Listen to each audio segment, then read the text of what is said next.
কুরআনুল কারীম থেকে যদি ছোট্ট একটি সূরা আপনি দৈনিক ৪০ বার করে পাঠ করতে পারেন, মৃত্যুবরণ করার সাথে সাথে আল্লাহ তাআলা আপনাকে জান্নাত দিয়ে ফেলবেন। দুনিয়াতে থাকা অবস্থায় তেলাওয়াত করবেন সহিহ শুদ্ধভাবে, আল্লাহ পাক রব্বুল আলামিন জান্নাতের ভেতরে আপনার জন্য এখন থেকে আজ থেকেই যদি আপনি তেলাওয়াত করেন জান্নাতের ভেতরে বাড়িঘর তৈরি করে রাখবেন। সুবহানাল্লাহ। রব্বে কাবার কসম, আল্লাহ পাক রব্বুল আলামিনের ভালোবাসা, আল্লাহ পাক রব্বুল আলামিনের দয়া আপনি বেশি পাবেন যদি ছোট্ট সূরাটি সহিহ শুদ্ধভাবে ইখলাসের নিয়তে আপনি যদি তেলাওয়াত করতে পারেন। সম্মানিত দিনী ভাই বোন, আমি সেই গুরুত্বপূর্ণ সূরাটি স্ক্রিন উচ্চারণ দিয়ে দেব, শব্দে শব্দে আপনারা শিখে নিতে পারবেন। একটু সবর করে ভিডিওটি শুরু থেকে শেষ অবধি দেখতেই থাকুন। সম্মানিত দিনী ভাই বোন, আমরা সবাই কিন্তু মৃত্যুবরণ করব। আমাদের এই দুনিয়ার জগৎ এটা আমাদের জন্য জগৎ নয়, এখানে আমরা আছি হচ্ছে ওয়েটিং রুমে। আমরা এখানে আছি হচ্ছে কয়েকদিনের জন্য। যেমন আমি যদি বলি, আগে আমরা ছিলাম না, ৪০ বছর ৬০ বছর ১০০ বছর আগে আমরা এই পৃথিবীতে ছিলাম না, এখন আছি, এখন আমরা আছি, বাট কিছুদিন পর আমরা আবার থাকবো না। চিন্তা করবেন, আমাদের যেহেতু এখানে থাকার কোনো সুযোগ নাই, তাহলে আমাদের অবশ্যই তৈয়ার হতে হবে। যেইখানে যাব, যেই জায়গাতে আমরা থাকব, ওই জায়গার জন্য অবশ্যই আমাদের প্রস্তুতি গ্রহণ করতে হবে। ওয়েটিং রুমে আছেন, আপনিও ওয়েটিং রুমে, আমিও ওয়েটিং রুমে আছি। দেন আমরা সবাই আসল পথের যাত্রী, অর্থাৎ কবরের যাত্রী। আল্লাহ তাআলার ভালোবাসা ছাড়া, আল্লাহ পাক রব্বুল আলামিনের দয়া ছাড়া আপনি কখনো জান্নাতের ভেতরে যেতে পারবেন না। মেরে দোস্ত শুনেন, আপনি যদি আল্লাহ পাক রব্বুল আলামিনের ভালোবাসা পেতে চান, আল্লাহ পাক রব্বুল আলামিনকে যদি রাজি খুশি করতে চান, মুহাম্মদুর রাসূলুল্লাহ সাল্লাল্লাহু আলাইহি ওয়াসাল্লাম যেই আমল করার জন্য বলেছেন, মুহাম্মদুর রাসূলুল্লাহ সাল্লাল্লাহু আলাইহি ওয়াসাল্লাম যেই আমলগুলো করার জন্য বলেছেন সেই আমলগুলো করতে হবে। যেভাবে লাইফস্টাইলটা আমাদেরকে কাটানোর জন্য বলেছেন ওইভাবে আমাদের লাইফস্টাইল কাটাইতে হবে। তাহলে আমরা কিন্তু জীবনে সফল হতে পারবো। হায়াতের জিন্দেগিতে আমরা আল্লাহ তাআলাকে রাজি খুশি করে দুনিয়া থেকে বিদায় হতে পারবো। অন্যথায় কখনো আমরা আল্লাহ পাক রব্বুল আলামিনকে রাজি খুশি করে দুনিয়া থেকে বিদায় হতে পারবো না।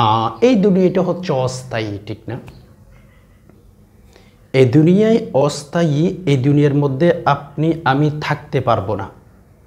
এই দুনিয়ায় ছেড়ে যে কোনো মুহূর্তে যে কোনো টাইমে আমাদের বিদায় হতে হবে। দুনিয়ায় বড় স্বার্থপর। এই দুনিয়ায় এমন একটা স্থানের নাম, এখানে কখনো কাউকে চিরস্থায়ী থাকতে দেয় না, এখান থেকে বিদায় হতে হবে। এজন্য আল্লাহ রসুল সাল্লাল্লাহু আলাইহি ওয়াসাল্লাম বলেন, হে দুনিয়ার মানুষ, তোমরা ওই সমস্ত ব্যক্তিদেরকে বুদ্ধিমান মানুষ মনে করো, ওই সমস্ত ব্যক্তিদেরকে তোমরা জ্ঞানী মনে করো, যে সমস্ত মানুষের কাছে কোটি কোটি টাকা আছে, যে সমস্ত মানুষের কাছে লক্ষ লক্ষ টাকা আছে, ব্যাংক ব্যালেন্স আছে, গাড়ি বাড়ি আছে, ক্ষমতা আছে দুনিয়াতে থাকা অবস্থায়, ওই সমস্ত ব্যক্তিদেরকে তোমরা কিন্তু অনেক বুদ্ধিমান মানুষ মনে করো, সফল মানুষ মনে করো।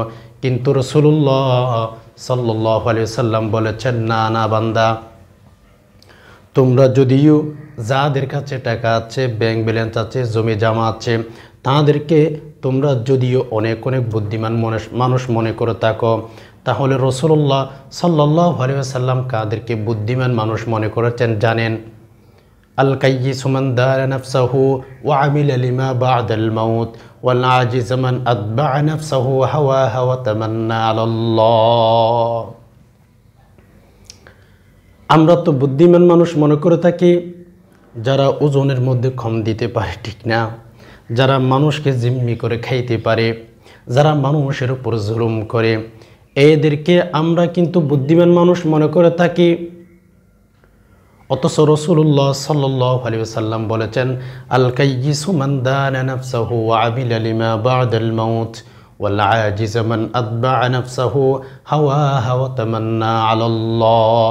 নবী আলাইহিস সালাতু ওয়াসসালাম বলেন, হে দুনিয়ার মানুষ, বুদ্ধিমান তোমরা দুনিয়াতে থাকা অবস্থায় ওই সমস্ত মানুষদেরকে বুদ্ধিমান মানুষ মনে করো যারা মানুষকে ওজনের মধ্যে কম দিতে পারে, মানুষের সাথে ধোঁকাবাজি বেশি করতে পারে, মানুষের সাথে মিথ্যাবাদী বেশি করতে পারে, অথবা যার কাছে কোটি কোটি বিলিয়ন বিলিয়ন টাকা আছে, তোমরা তাদেরকে অনেক অনেক বুদ্ধিমান মানুষ মনে করো।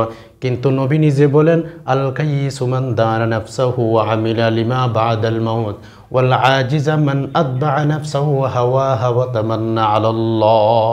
নবীজি সাল্লাল্লাহু আলাইহি ওয়াসাল্লাম ওই সমস্ত মানুষদেরকে বুদ্ধিমান মানুষ মনে করেছেন।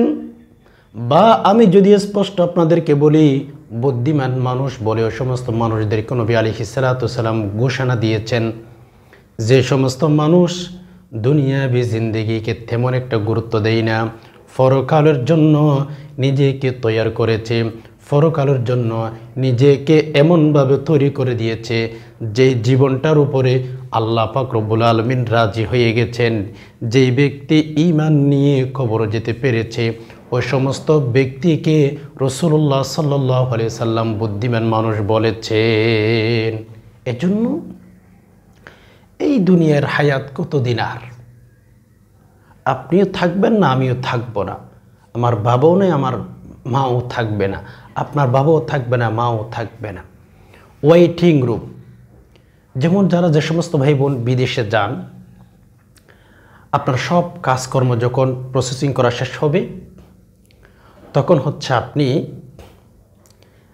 সব কিছু প্রসেসিং করার পর একটা রুমের মধ্যে আপনি ওয়েট করবেন, যেটাকে ওয়েটিং রুম বলা হয়ে থাকে। ওই ওয়েটিং রুমের মধ্যে আপনি না 4 ঘন্টা বসবেন, না 5 ঘন্টা বসবেন, না 10 ঘন্টা বসবেন। 1 ঘন্টা বসতে পারেন, আধা ঘন্টা বসতে পারেন, কিন্তু ওই ওয়েটিং রুমে আপনি বেশি দিন বা বেশি বছর বেশি সময় কাটাইতে পারবেন না, সেটা নিয়ম নয়। তেমনিভাবে আমি যদি বলি, ওয়েটিং রুমে যেমনিভাবে মানুষ বেশিক্ষণ থাকে না বা বেশি দিন থাকে না, কয়েক ঘন্টা, তেমনিভাবে এই হায়াতের জিন্দেগিতে আমরাও আছি কয়েক ঘন্টার জন্য বা কয়েক বছরের জন্য বা কয়েক দিনের জন্য। এরপর এটা ছাড়তে হবে। দুনিয়ার মোহাব্বত, ভালোবাসা, হৃদ্যত সম্পর্ক, এগুলো কিন্তু ছেড়ে দিতে হবে। আমরা যদি দুনিয়ার মোহাব্বত, ভালোবাসা, হৃদ্যত সম্পর্ক এগুলোকে অন্তর থেকে বের করে দিতে পারি, আমাদের অন্তর ভেতর যদি আল্লাহ পাক রব্বুল আলামিনের মোহাব্বত, ভালোবাসাকে আমরা জায়গা করে দিতে পারি, কসম খুদা আল্লাহ পাক রব্বুল আলামিন আমাদের উপর রাজি হয়ে যাবেন। আমরা যখন খবরে যাব, আল্লাহ পাক রব্বুল আলামিন খবর আযাবগুলো আমাদেরকে ক্ষমা করে দিবেন। এজন্য তো আমি একটা কথা বারবার আপনাদেরকে বলি, আমার কথা যারা শুনেন, আমি একটা কথা বারবার বলি, মাল্লাহুল মাওলা ফালাহুল কুল। যে সমস্ত মানুষ আল্লাহ পাক রব্বুল আলামিনকে পেয়ে গেছেন, যে সমস্ত মানুষ আল্লাহকে রাজি করতে পেরেছেন, ওই সমস্ত মানুষ দুনিয়ার সব কিছু পেয়ে গেছে। আর যে সমস্ত ইমানদার নারী পুরুষ আল্লাহ পাক রব্বুল আলামিনকে রাজি করতে পারেন নাই, ওই সমস্ত মানুষ দুনিয়ার সব কিছু হারিয়ে ফেলেছে। মাল্লাহুল মাওলা ফালাহুল কুল। যে সমস্ত মানুষ আল্লাহ পাক রব্বুল আলামিনকে রাজি করে দুনিয়া থেকে বিদায় হয়ে গেছে, ওই সমস্ত মানুষ সব কিছু পেয়ে গেছে। আর যারা আল্লাহ পাক রব্বুল আলামিনকে রাজি খুশি করতে পারে নাই, তাহলে শুনেন, ওই সমস্ত মানুষ যদিও দুনিয়ার মধ্যে কোটি কোটি টাকার মালিক ছিল, ওই সমস্ত মানুষ কবরের ভেতর অনেক অনেক অসহায়ের মধ্যে থাকবে। তো যাই হোক, সম্মানিত দিনী ভাই বোন, আমি একটা কথা আপনাদেরকে বলার চেষ্টা করব, এই দুনিয়ার ভালোবাসার, হৃদ্যত সম্পর্ক, এগুলো আমাদের ছাড়তে হয়, এগুলো আমাদের ছেড়ে দিতে হবে। আপনি যখন মারা যাবেন তাহলে আজকে মারা গেছেন, কালকে থেকে 1 দিন 2 দিন 3 দিন আপনার মৃত্যুর তারিখ বা মৃত্যুর দিন মানুষ গণনা শুরু করবে। আস্তে আস্তে আস্তে যখন সময় বেশি হয়ে যাবে মানুষ আপনাকে ভুলে যাবে। কেননা হাজার হাজার নবী রাসূল এই পৃথিবীতে ছিল, তাদের কবর কয়েকটা কবর মানুষ চেনেন, মানুষ তাদেরকে জানেন, এন্ড বাকি কবরগুলো মানুষ ভুলে গেছে। তাহলে চিন্তা করে দেখেন, নবী রাসূলের কবর পর্যন্ত মানুষ ভুলে গেছে, আপনাকেও ভুলে যাবে, আমাকেও ভুলে যাবে। তবে হ্যাঁ, কবরের ভেতর তো যাবেন, আপনি নিজের আমল কতটুকু ঠিক করেছেন, আপনি গুনাহ কতটুকু ক্ষমা করে নিতে পেরেছেন বলেন।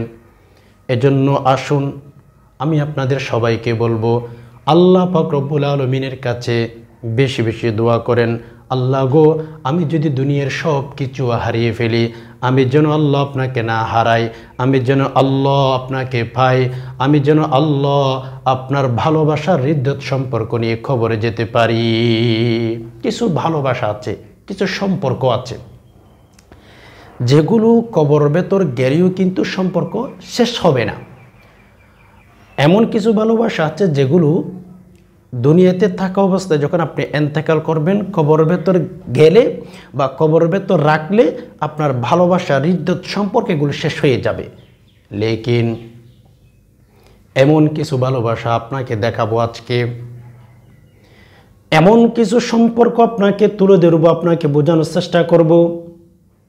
ও মেরে দোস্ত, আপনি যদি ওই সম্পর্কগুলো পেয়ে যান, ভালোবাসাগুলো পেয়ে যান, রব্বে খাবার কসম কবরে গেলেও আপনার ভালোবাসা, আপনার হৃদ্যত, আপনার সম্পর্কে এগুলো কখনো কমবে না, বরঞ্চে ওই সমস্ত সম্পর্কগুলো আপনাকে জান্নাতের ভেতরে ঢুকিয়েই ছাড়বে।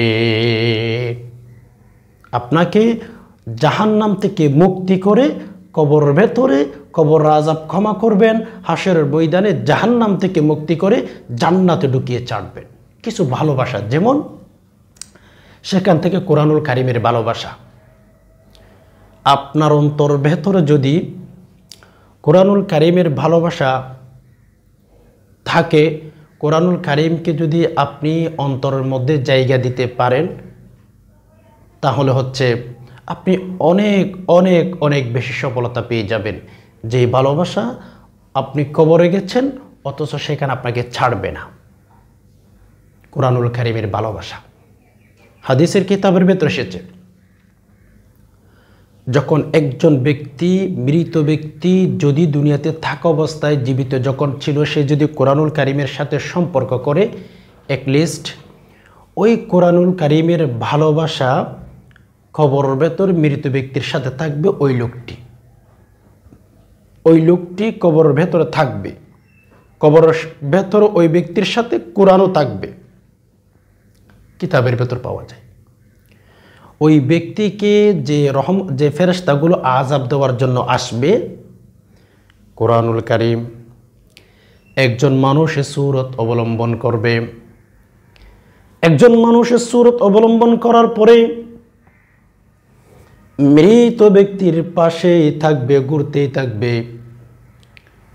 আল্লাহ পাক রব্বুল আলামিন ফেরেশতা যারা প্রশ্ন করার জন্য আসবে, দেখবে মৃত ব্যক্তির পাশে একজন যুবক দাঁড়িয়ে আছে, মৃত ব্যক্তির পাশে একজন যুবক দাঁড়িয়ে আছে।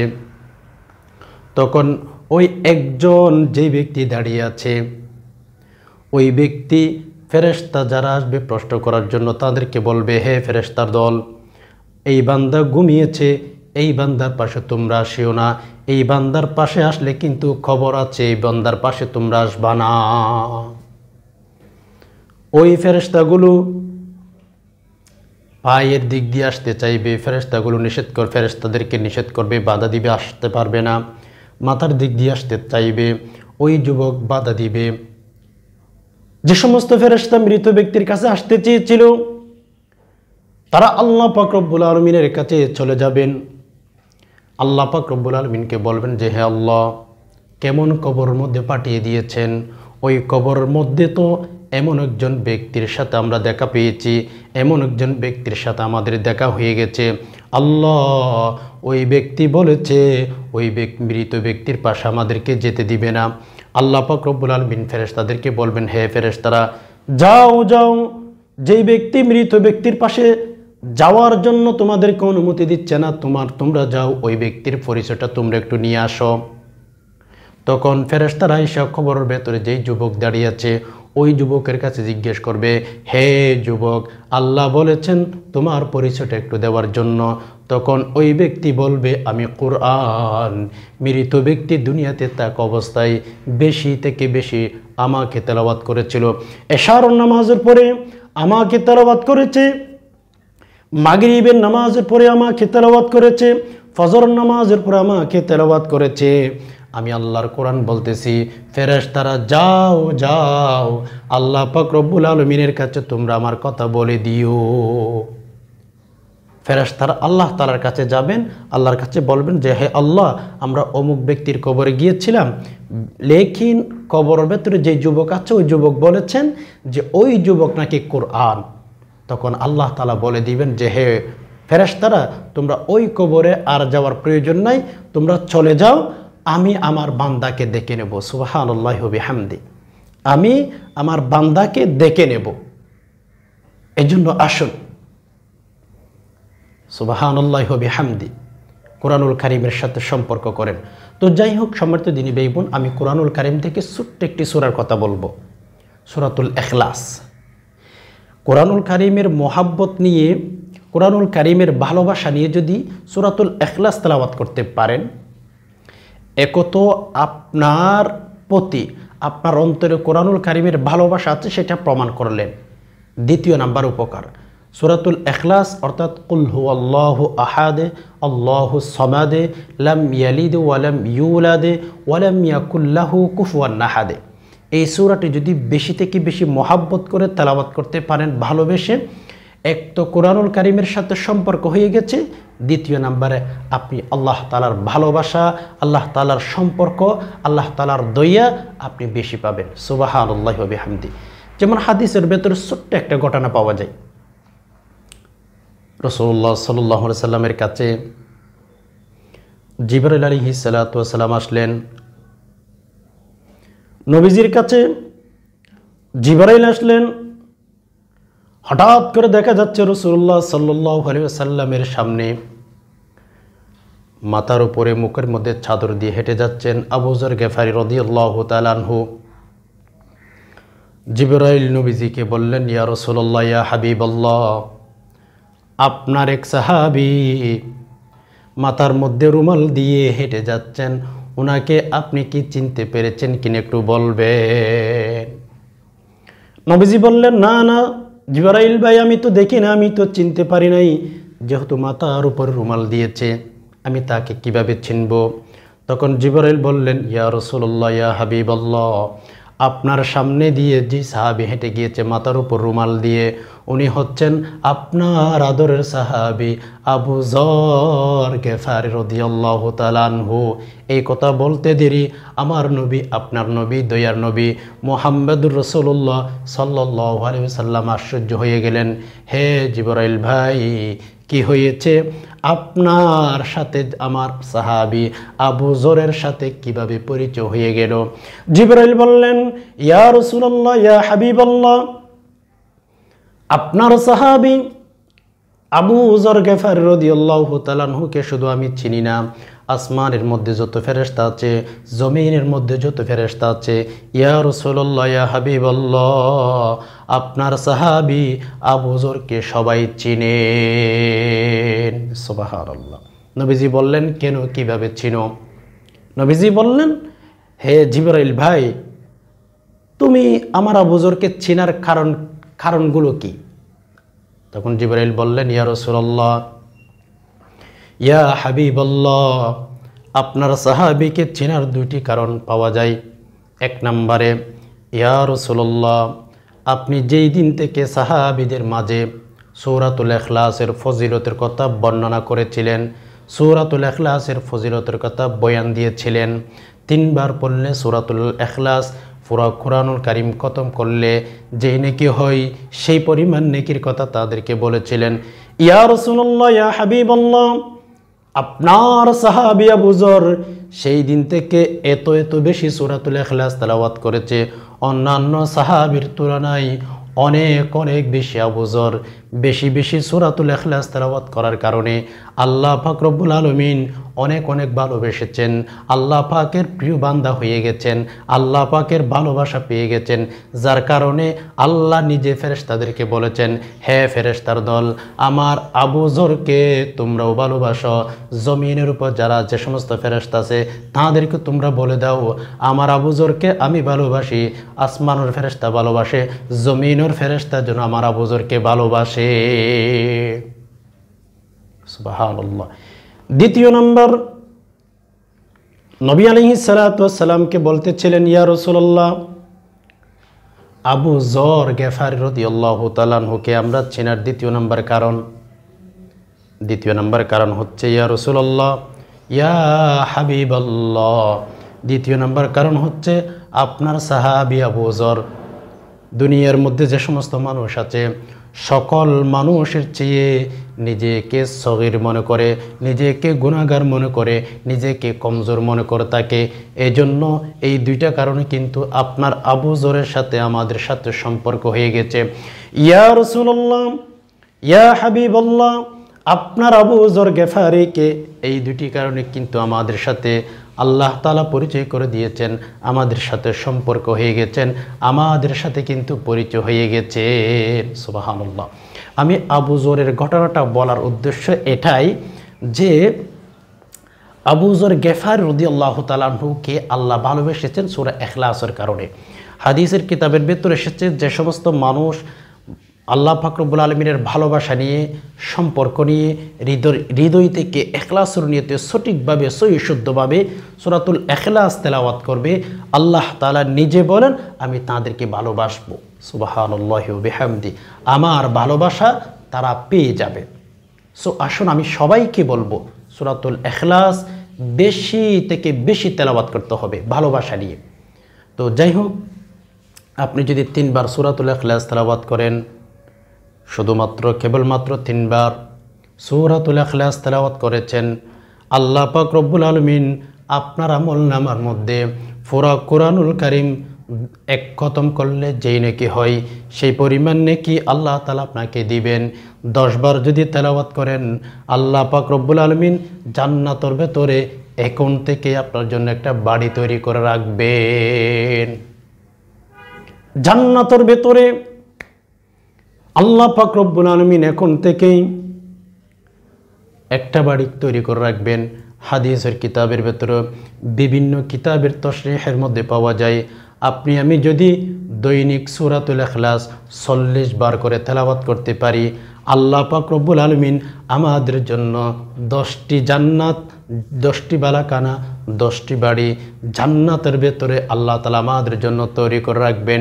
এজন্য আসুন সবাইকে বলবো, আল্লাহ পাক রব্বুল আলামিনের ভালোবাসা যদি পেতে চান, কিতাবের বর্ণনায় পাওয়া যায় কমপক্ষে সূরাতুল ইখলাস 40 বার তেলাওয়াত করবেন সহিহ শুদ্ধভাবে। সূরাটি একেবারে ছোট্ট, যারা মাদ্রাসায় পড়াশোনা করেছেন তারাও পারেন, যারা মাদ্রাসায় পড়াশোনা করেন না তারাও পারেন।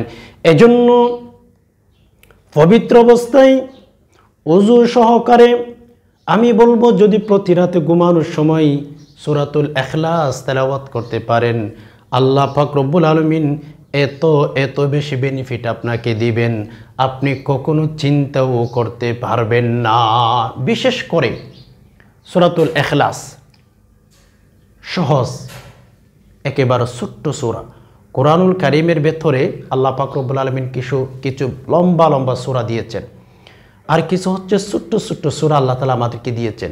তো সেখান থেকে ছোট্ট সূরার ভেতরে একটি সূরা হচ্ছে সূরাতুল ইখলাস, বেশি সময় লাগে না। দেখেন, বিসমিল্লাহির রহমানির রহিম, কুল হুয়াল্লাহু আহাদ আল্লাহুস সামাদ লাম ইয়ালিদ ওয়া লাম ইউলাদ ওয়া লাম ইয়াকুল লাহু কুফুয়ান আহাদ। বিসমিল্লাহির রহমানির রহিম, কুল হুয়াল্লাহু আহাদ আল্লাহুস সামাদ লাম ইয়ালিদ ওয়া লাম ইউলাদ ওয়া লাম ইয়াকুল লাহু কুফুয়ান আহাদ। বিসমিল্লাহির রহমানির রহিম, কুল হুয়াল্লাহু আহাদ আল্লাহুস সামাদ লাম ইয়ালিদ ওয়া লাম ইউলাদ ওয়া লাম ইয়াকুল লাহু কুফুয়ান আহাদ। এইভাবে যদি আপনি বিশ্বাস নিয়ে ইয়াকিন নিয়ে সহি শুদ্ধভাবে সূরাতুল ইখলাস তেলাওয়াত করতে পারেন, আল্লাহ পাক রব্বুল আলামিন অবশ্যই অবশ্যই আপনার জীবনের যৌবনের সকল গুনাহ ক্ষমা করে দিবেন, মরবেন তো জান্নাতের ভেতরে ঢুকে যেতে পারবেন। এজন্য আসুন আল্লাহ তাআলার কাছে দোয়া করে যে হে আল্লাহ, যারা আমার ভিডিওটি দেখেছেন, আল্লাহ যারা ইসলামকে মহাব্বত করেন, ভালোবাসেন, আল্লাহ আপনি তাদের অভাব অনটন দূর করে দিন। আল্লাহ তাদের ঘরের মধ্যে শান্তি দান করুন। আল্লাহ তাদের সংসারের মধ্যে মহাব্বত, ভালোবাসা, হৃদ্যত সম্পর্ক স্বামী স্ত্রীর মধ্যে বৃদ্ধি করে দিন। আমিন। পরিশেষে আরও একটি দোয়া করে যে হে আল্লাহ, আমাদেরকে বেশি বেশি সূরাতুল ইখলাস তেলাওয়াত করার তৌফিক দান করুন। আমিন। ওয়া মা আলাইনা ইল্লাল বালাগ। আসসালামু আলাইকুম ওয়া রাহমাতুল্লাহি ওয়া বারাকাতুহু।